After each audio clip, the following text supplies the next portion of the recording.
모습 이대로 사랑하시네. 연약함 그대로 사랑하시네. 나의 모든 제가 이 목사실에 이렇게 앉아 있으니까 이렇게 찬양 소리가 들리더라고요. 성가대 연습하시는 소리가. 속으로 그랬어요. 이 교회는 뭐 교인들 대부분이 성가대 하나? 무슨 교인들 대부분이 성가대를 하는 교회가 있나 그랬는데 몇 명 안 되네요.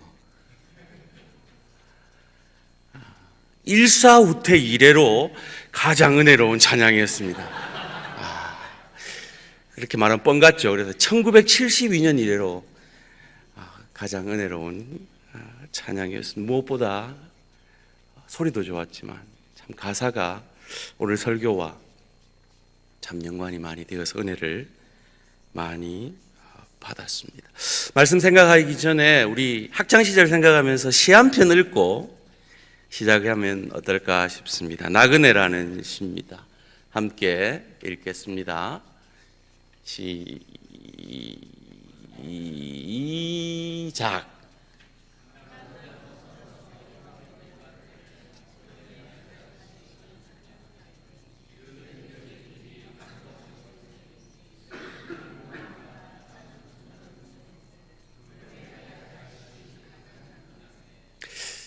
혹시 누구의 시인지 기억나십니까?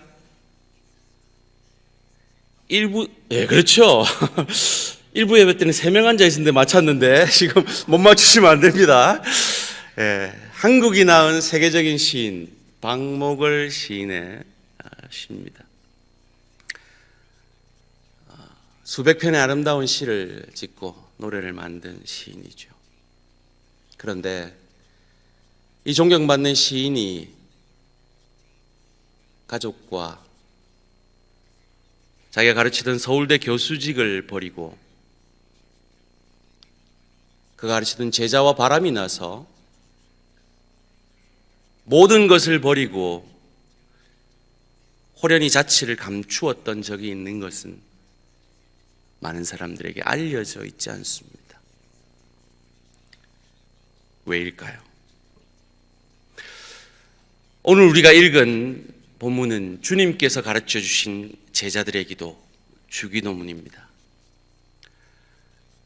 주기도문 9장 9절 10절은 하나님의 영광을 위해서는 이렇게 기도하라라고 가르치셨습니다. 그리고 11절부터는 너희를 위해서는 이렇게 기도하라라고 가르치십니다.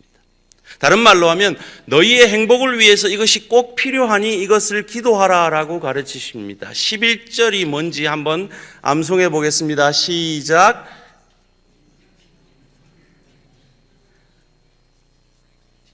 주기도문 아는데 11절은 뭔지 모르겠죠. 오늘날 시작.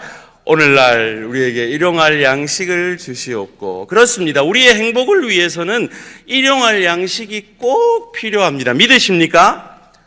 그래서 여러분은 또 내일부터 삶의 현장에서 열심히 땀과 눈물을 흘리시면서 자존심 죽여가시면서 여러분의 행복을 위해서, 여러분의 자녀의 행복을 위해서, 여러분의 가정의 행복을 위해서 땀과 눈물을 흘리실 것입니다.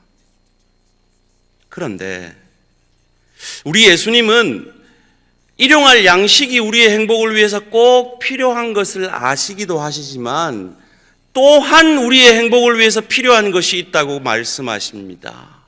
그래서 기도하라고 가르치십니다. 12절 말씀입니다. 함께 읽습니다. 시작. 우리가 우리에게 죄 지은 자를 사하여 준 것 같이 우리 죄를 사하여 주시옵고. 우리의 행복을 위해서 먹고 사는 문제가 우리의 행복에 꼭 필요하듯이, 돈의 문제가 우리의 행복을 위해서 꼭 필요하듯이 우리의 행복에 꼭 필요한 것이 있는데 그것이 뭐냐? 용서라고 말씀하십니다. 그리고 너희 행복을 위해서 용서를 위해 기도하라라고 말씀하십니다. 오늘 제목이 뭐죠? 이럴 때 눈치 빠른 방송실에서는 바로 제목을 띄워주는데, 제목이 뭐죠? 용서는 우리의 행복입니다. 믿으십니까? 이게 아멘도 훈련이라 그랬거든요. 이왕 제가 왔으니까 한번 훈련해 봅시다. 용서가 우리의 행복인 거 믿으십니까? 그런데 왜 용서 안 하시죠? 그런데 왜 행복해지기를 원치 않으실 때가 있냐 말입니다.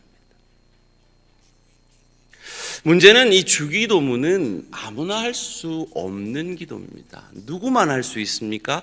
용서받은 하나님의 사람만 할 수 있습니다. 다른 말로 하면 주기도문은 특권입니다. 용서는 특권입니다. 그런데 소위 말해 세상 사람들은, 안 믿는 사람들은 이 어렵다는 용서를 그냥 술 한잔 먹으면서 이자 뿌자, 그래 용서할게, 뭐가 그런 말 하노, 이렇게 툴툴 터는데 이상하게 이 용서의 특권을 가진 하나님의 사람들이 꽁에 있을 때가 있더라고요. 제가 저희 모교에 가서 이 설교를 2달 전에 했거든요. 그랬더니 저도 당황스러운 반응이 있었어요. 저 뒤에 앉아 계시던 어느 이름 모를 남자 집사님이 우리 동부삼일교회가 그래요 이러더라고요. 전혀 연합장로교회는 안 그러신 듯이 포커페이스를 하고 계신데요. 용서 어렵습니다.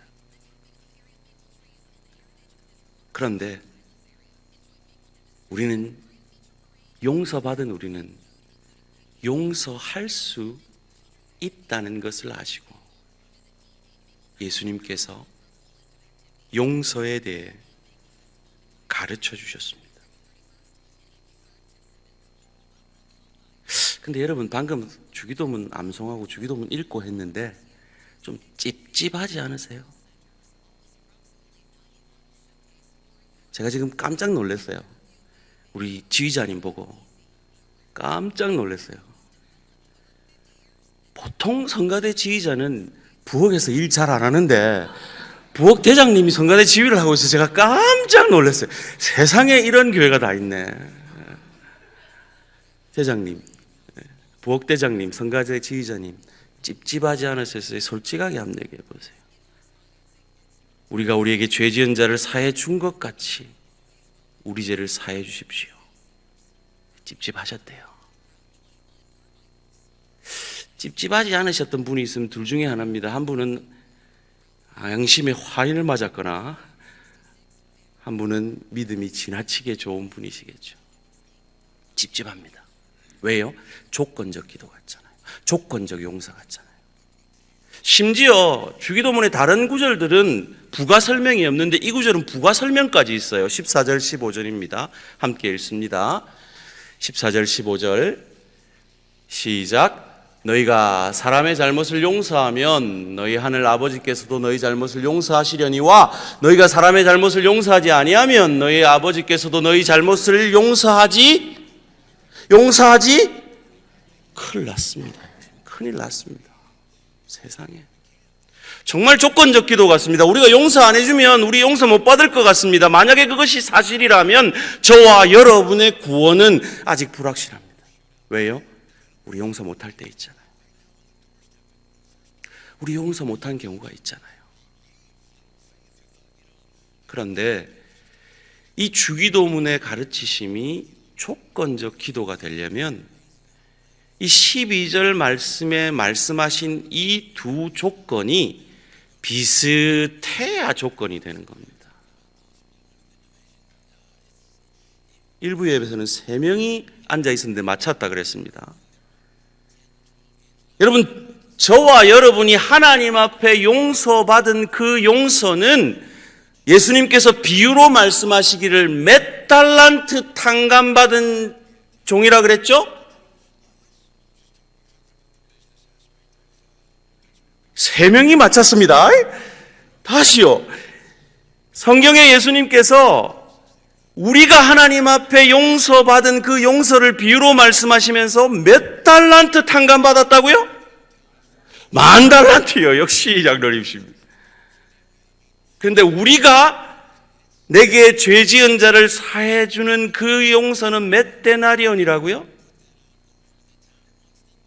장로님이 나서셔야 될 것 같습니다. 몇 데나리온이라고요?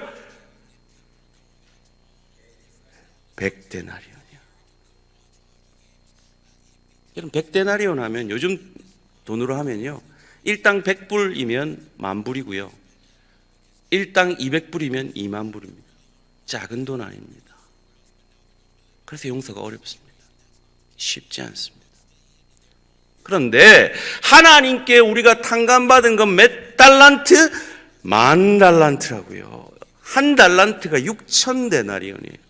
그러니까 10,000달란트하고 100데나리온은 600만 분의 1이에요. 비교가 안 돼요. 조건이 안 돼요. 그런데 왜 예수님께서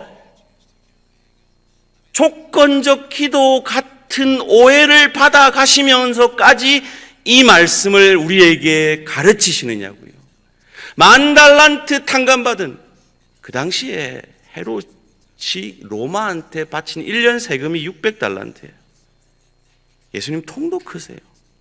저와 여러분이 하나님 앞에 용서받은 그 용서는 10,000달란트 받은 용서인데, 우리가 우리에게 죄 지은 자를 사해주는 그 용서는 100데나리온, 600만 분의 1의 용서니 너희가 용서하는 것이 얼마나 당연한 것이냐를 이렇게 말씀하고 계신 줄 믿습니다. 그런데 용서가 안 쉽단 말이죠. 왜요? 우리가 10,000달란트 탕감받은 걸 늘 잊고 살기 때문에 그래요. 자, 기억하시면서 다시 한번 오늘 본문 12절을 읽으면서 우리가 용서하는 것이 당연하다 라고 말씀하시는 예수님의 음성을 들으시기 바랍니다. 시작.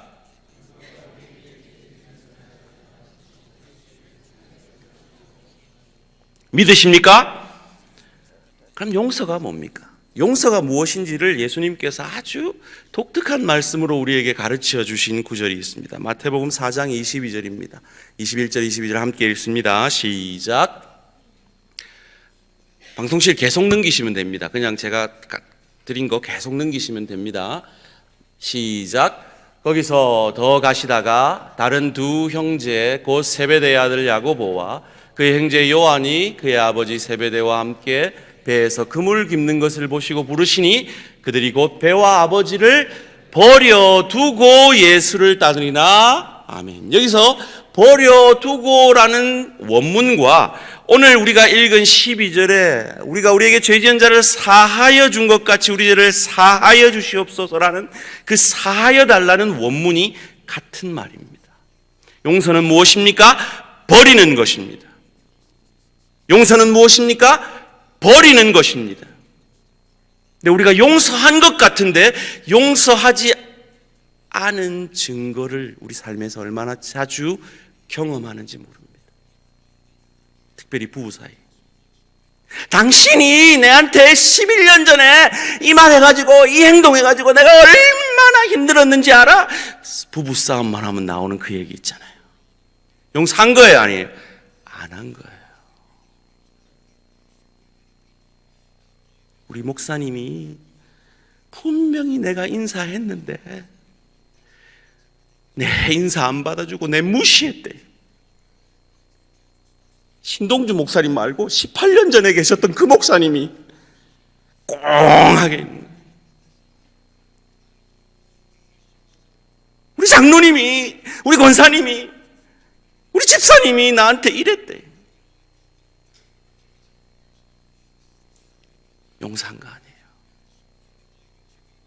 용서는 버리는 것입니다.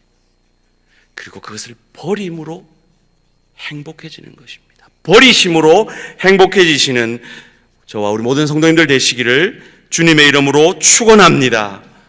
아멘은 했는데, 하라니까 할 타임인 것 같아서 했는데 용서가 어디 쉽냐고요. 왜 용서가 어렵습니까? 내한테 잘못한 그 사람이 한 말, 한 행동이 여전히 내 가슴에 상처로 남아있거든요. 기억되고 있거든요. 여전히 내 삶에 피해를 주고 있거든요. 그래서 아우구스 불거라는 사람이 용서가 얼마나 어려운지를 이렇게 표현하고 있습니다. 함께 읽을까요? 시작. 용서해 주는 사람은 엄청난 대가를, 즉 자기가 손해본 만큼의 대가를 지불해야 용서할 수 있다. 아멘. 왜요? 왜 내가 대가 지불해야 되는데요? 잘못은 저 사람이 했는데 왜 내가 대가 지불해야 되는데요? 잘못은 우리가 했는데 죄 없으신 예수님께서 그 의로우신 피로 그 죄값을, 우리의 죄값을, 우리의 죄의 대가를 대신 치루어 주심으로 저와 여러분을 그의 피로 말미암아 사셔서 저와 여러분을 구속하셔서 저와 여러분이 더 이상 나의 인생, 내 것이 아니라 예수 그리스도의 것이기 때문인 줄 믿습니다.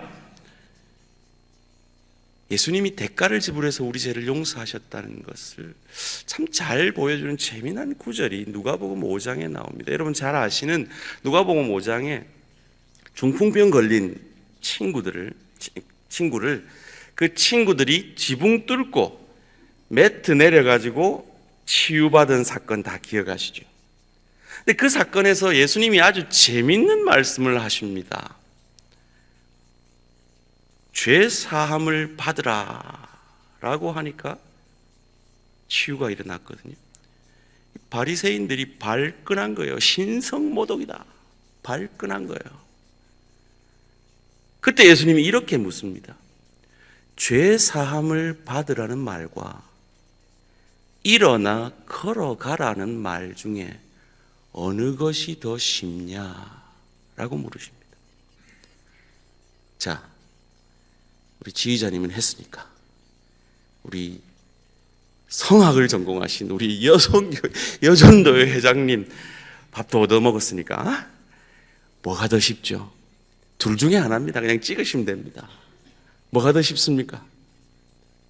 죄사함을 받으러가 쉽습니까? 1번 아니면 2번 일어나 걸어가라가 쉽습니까? 몇 번? 예? 똑같이 어려워요. 교묘하게 피해 가시는데 둘 중에 하나를 선택하셔야 됩니다. 그러면 뒤에 계신 장로님, 우리 성악하신 집사님 뒤에 계신 장로님 1번, 2번 어떤 게 더 어렵습니까? 뭐라고요? 2번이 어렵답니다. 2번이 더 쉽다는 거예요? 정답을 말씀하시는데 제가 설명을 좀 드려야 되겠습니다. 여러분 마음속에 지금 1번, 2번 지금 막 헷갈리시죠? 사람한테는요 1번이 더 쉽습니다. 왜요? 증명할 필요가 없잖아요. 일어나 걸어가라는, 중풍병자 집 일어나 걸어가야 증명이 되는 거예요. 근데 죄사함을 받으라는 사람의 입장에서는 눈에 보이는 게 아니니까 증명할 필요가 없습니다. 사람 입장에서는 일어나 걸어가라가 훨씬 어렵습니다. 하나님 입장에서는 우리 장로님 정답을 말씀하셨습니다. 죄사함을 받으라가 훨씬 어렵습니다. 왜요? 그의 가장 소중한 것을 희생해야 가능한 일이었기 때문입니다. 그의 가장 소중한 독생자 아들을 내어 주어야만 가능한 일이었기 때문입니다. 하나님이 가장 소중한 것을 내어 주심으로 우리가 구속함을 받았습니다. 하나님의 것이 되었습니다. 그러기에 그 엄청난 대가를 치르신 하나님의 은혜를 받은 존재들이기에 우리도 그 대가를 치러가면서 용서를 해야 하는 줄 믿습니다. 그런데 용서가 어려운 이유는 상대방이 인정하고 그래 미안하다 내가 주도형이라 니한테 그동안 많이 상처 줬지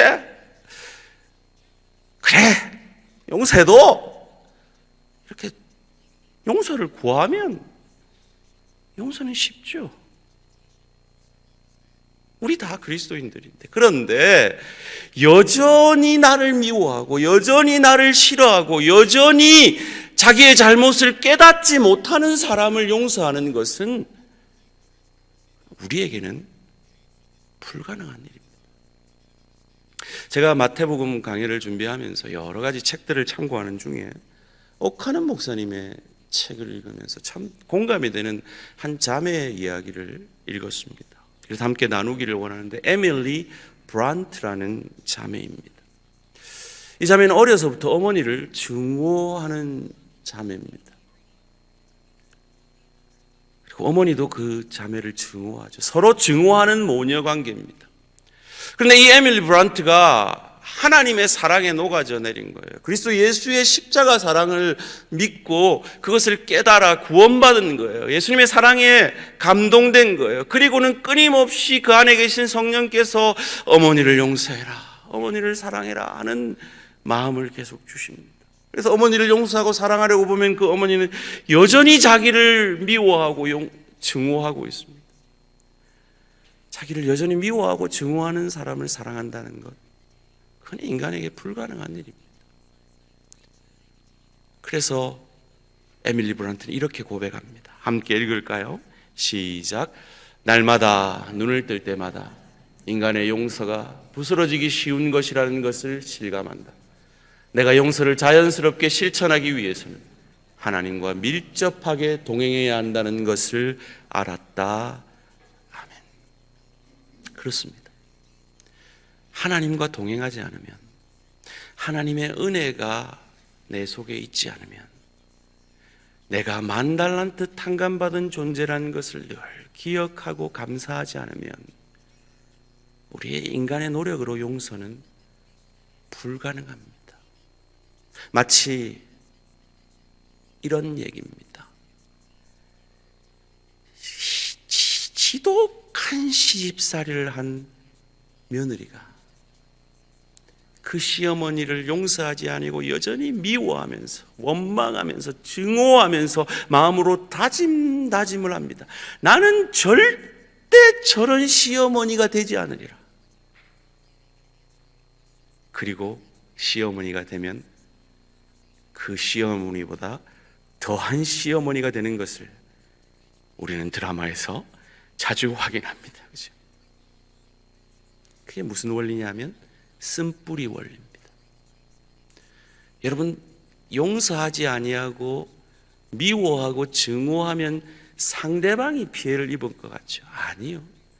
그 증오가 내 마음에 쓴뿌리를 내려서요, 내가 절대로 되고 싶지 않은 사람의 모습으로 변해갑니다. 그러다가 그 분노를 누구에게 표출하는가 하면 그 시어머니한테 분노를 표출하는 게 아니라 그가 분노를 표출하지 않아야 되는 그에게 전혀 죄 짓지 않은 가장 가까운 사람들에게, 약한 사람들에게 분노가 표현됩니다.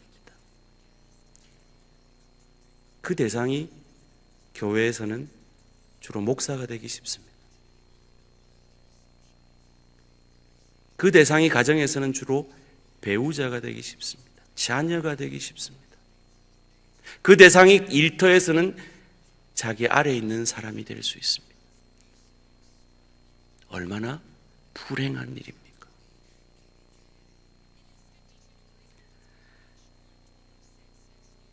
(1952년) 6.25 전쟁이 끝날 무렵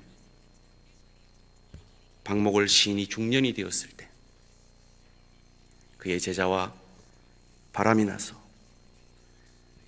서울대 국문학과 교수직도 버리고 가족도 버리고 가진 모든 것을 버리고 호련히 자취를 감춥니다. 목월의 아내가 사방수소문해서 그들이 제주도에 숨어 있다는 것을 압니다. 그리고 목월의 아내가 제주도를 향합니다. 그리고 그들을 만났을 때 처참한 몰골로 바닥 생활을 하고 있는 그들을 만납니다. 그래, 꼴 좋다. 두 남녀의 머리채를 잡아 너가 어떻게 그럴 수 있니? 너가 인간이냐? 짐승이지. 욕하고 저주해도 할 말 없는 그들에게 모골의 아내는 힘들고 어렵지 않냐면서 준비해간 돈봉투와 함께 겨울 따뜻하게 나라고 겨울 옷을 내밀고는 그 아내는 서울로 말없이 돌아옵니다. 모골과 그 여인은 모골의 아내의 모습에 감동하고 가슴이 아파 그 사랑을 끝내고 헤어지기로 한 후에 모골이 서울로 떠나기 전날 밤에 그 여인을 위해 모골이 지은 시가 바로 이 시입니다. 같이 읽어볼까요? 시작.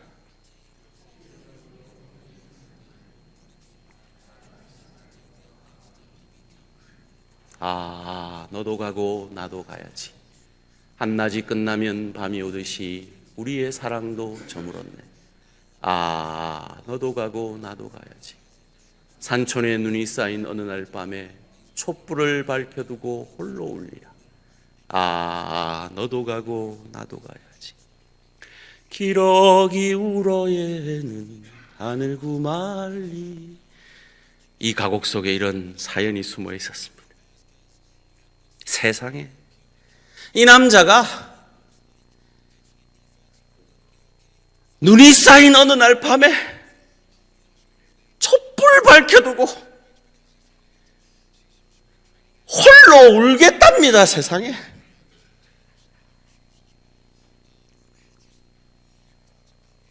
여러분, 이 시를 통해서 모골의 감정이 느껴지십니까? 모골은 여전히 이 여인을 사랑하고 있습니다. 그런데 왜 모골이 이 사랑을 포기했을까요? 더 큰 사랑에 감동했기 때문입니다. 어머니라는 제목의 한 대학 교수의 자전적 에세이를 읽어드리고자 합니다. 내가 영리하고 똑똑하다는 우리 어머니, 내가 초등학교 6학년 때 6.25 전쟁이 났다. 아버지는 내 머리를 쓰다듬으며 어머니 말씀 잘 듣고 집 지키고 있어 하시고는 한강을 건너 남쪽으로 가셨다. 그 당시 여동생은 5살이었고 남동생은 젖먹이었다. 인민군 치하에서 한 달이 넘게 고생하며 살아도 국군은 오지 않았다. 어머니는 견디다 못해서 아버지를 따라 남쪽으로 가자고 하셨다.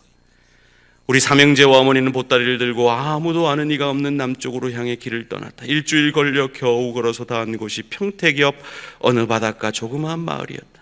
인심이 사나워서 헛간에도 재워주지 않았다. 우리는 어느 집 흙담 옆 골목길에 가만히 2장을 주워 펴놓고 잤다. 어머니는 밤이면 가만히 위에 누운 우리들 얼굴에 이슬이 내릴까봐 보자기를 씌워주셨다. 먹을 것이 없었던 우리는 개천에 가서 작은 새우를 잡아 담장에 넝쿨을 뻗은 호박잎을 따서 죽처럼 끓여서 먹었다. 사흘째 되던 날 담장 앞집 여주인이 나와서 너가 호박잎을 너무 따서 호박이 열리지 않는다. 다른 데 가서 자라 라고 하였다. 그날 밤 어머니는 우리를 껴안고 슬피 우시더니 우리 힘으로는 도저히 남쪽으로 내려갈 수 없으니 다시 서울로 가서 아버지를 기다리자고 하셨다. 다음 날 새벽 어머니는 우리들이 신주처럼 소중하게 아끼던 재봉틀을 들고 나가서 쌀로 바꾸어 오셨다.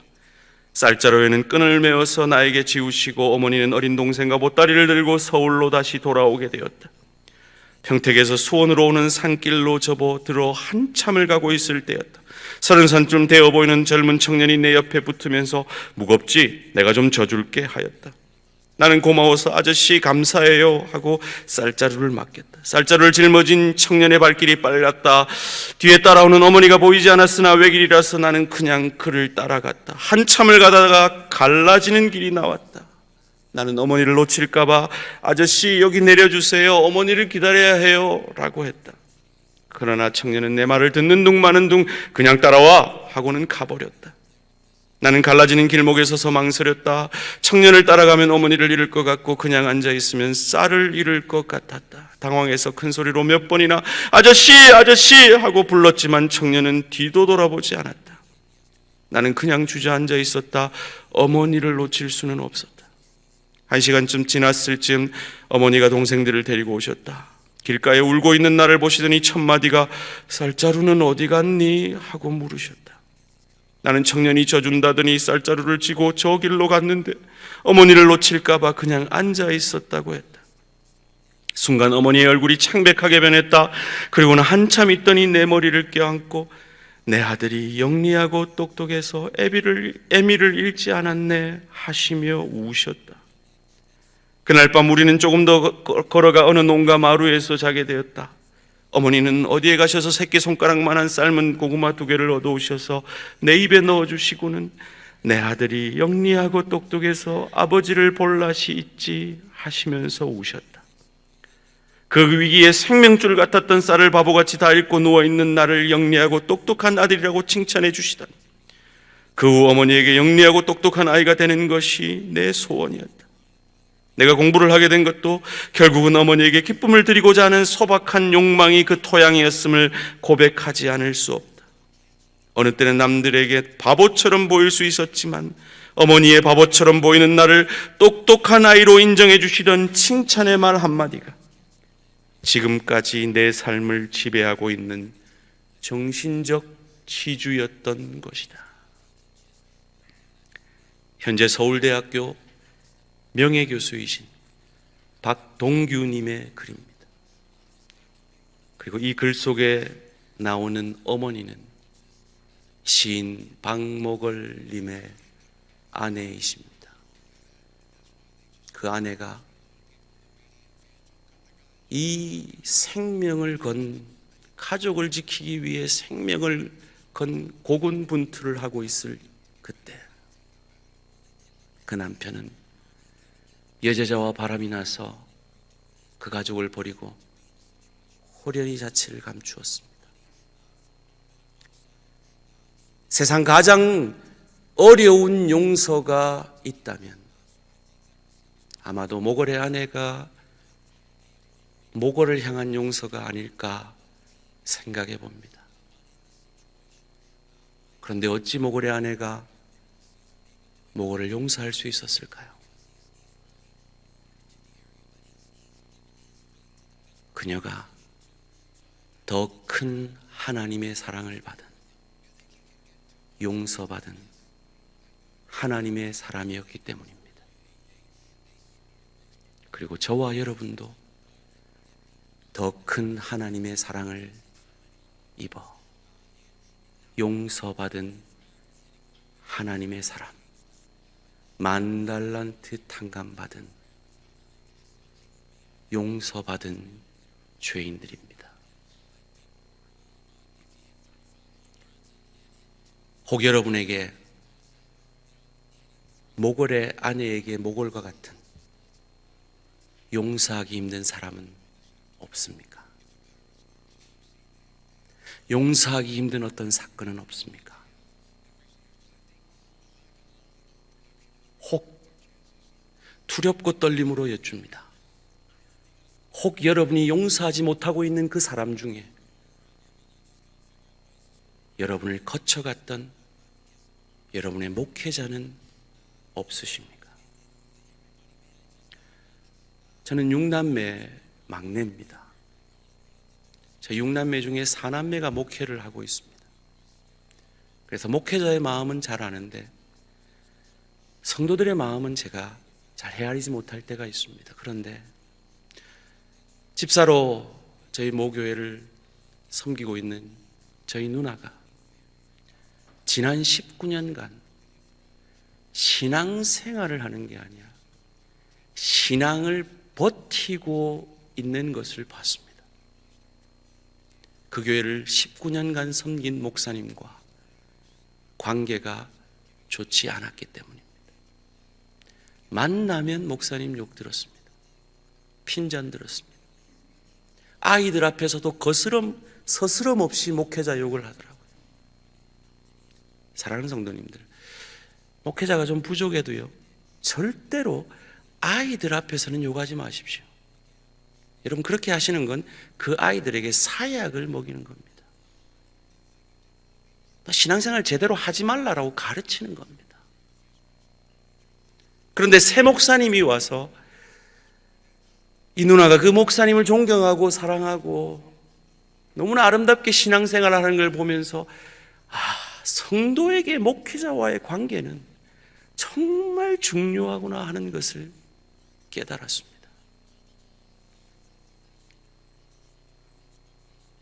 이제 막 신혼이라 신목사님한테는 별로 그런 분이 없을 것 같은데 앞으로 그런 일들이 생기시면 목사님 찾아가셔서 목사님 제가 이래서 마음이 아팠어요 라고 말씀하시면 우리 신목사님 유형이 뭐라고요? 안정신중이라고요. 야, 그러셨어요. 죄송합니다. 제가 또 실수했네요.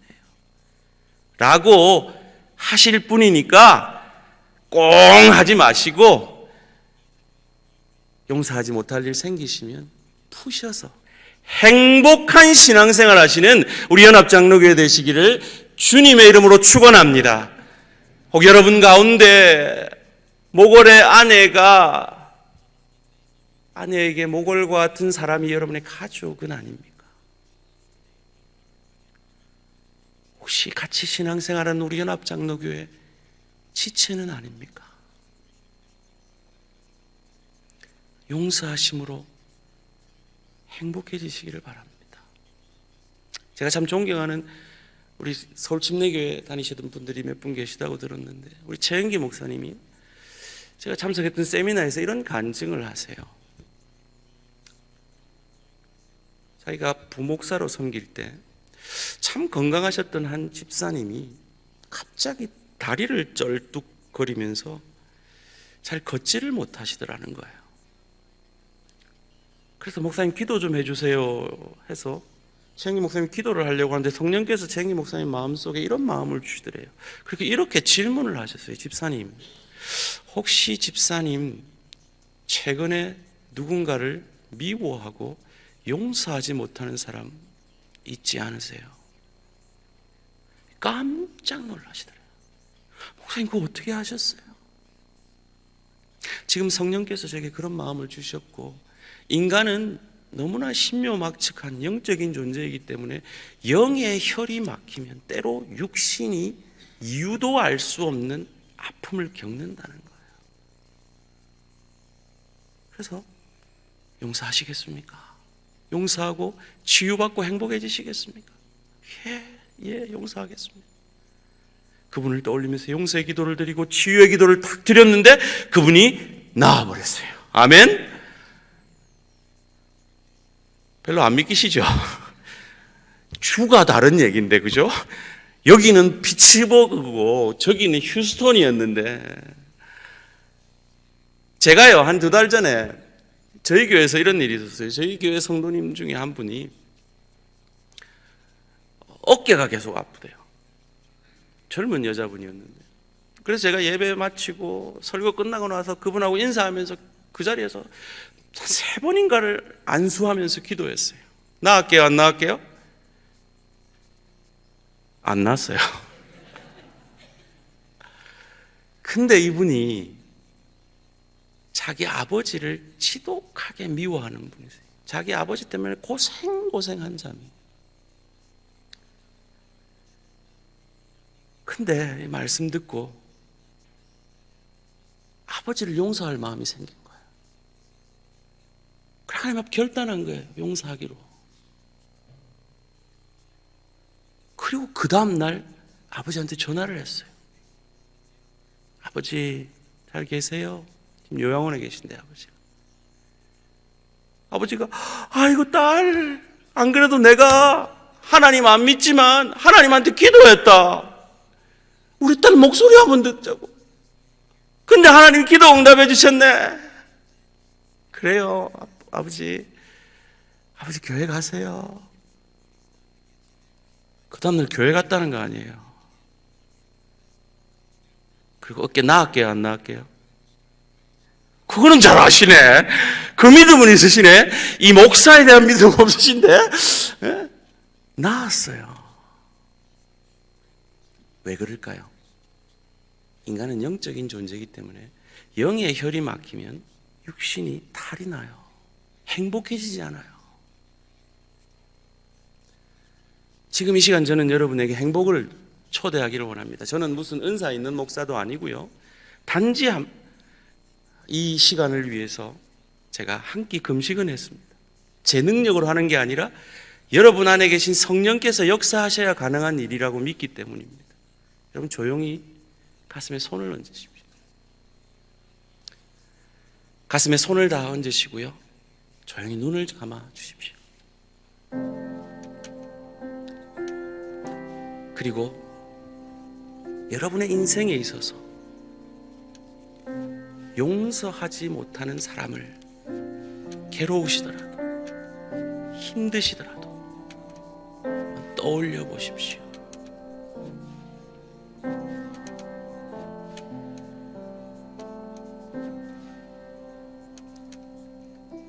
떠올리셨다면 마음이 괴로우실 거예요. 행복하지 않으실 거예요. 다시 안 보고 싶은 사람일 수 있어요. 다시 경험하고 싶지 않은 일일 수 있어요. 하나님 왜 내한테 이런 사람 붙여주셨어요? 하나님 왜 내한테 이런 일 일어나게 하셨어요? 하나님이 원망스러울 수도 있을 거예요.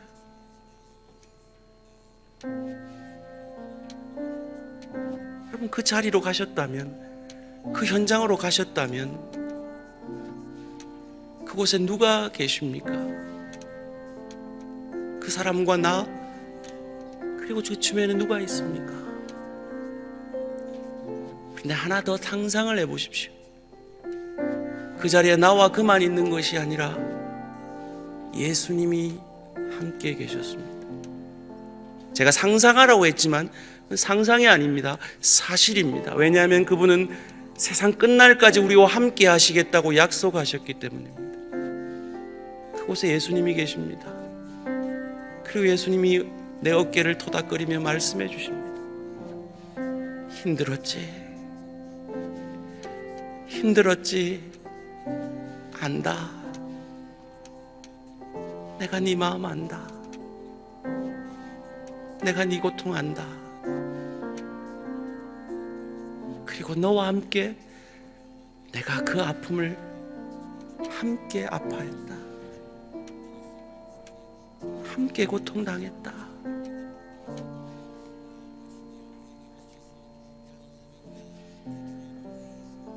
그리고 예수님이 이렇게 속삭이십니다. 그런데 나는 네가 행복해지기를 원한다. 그래서 너에게 가르치지 않았니?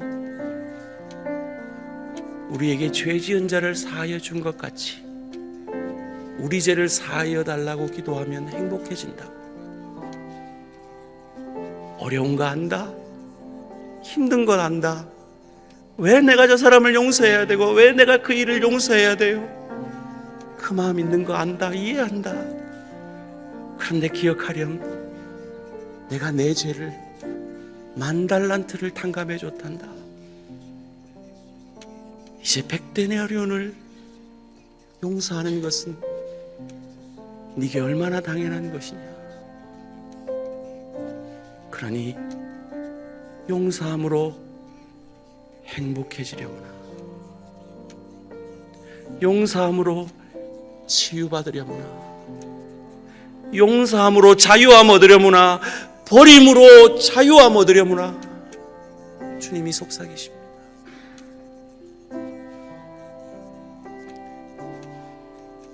그리고 그 주님의 속삭이심 앞에 순종하기 원하시는 분은 지금 저를 따라 기도해 주십시오.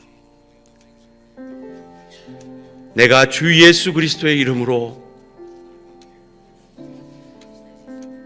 당신을 용서합니다.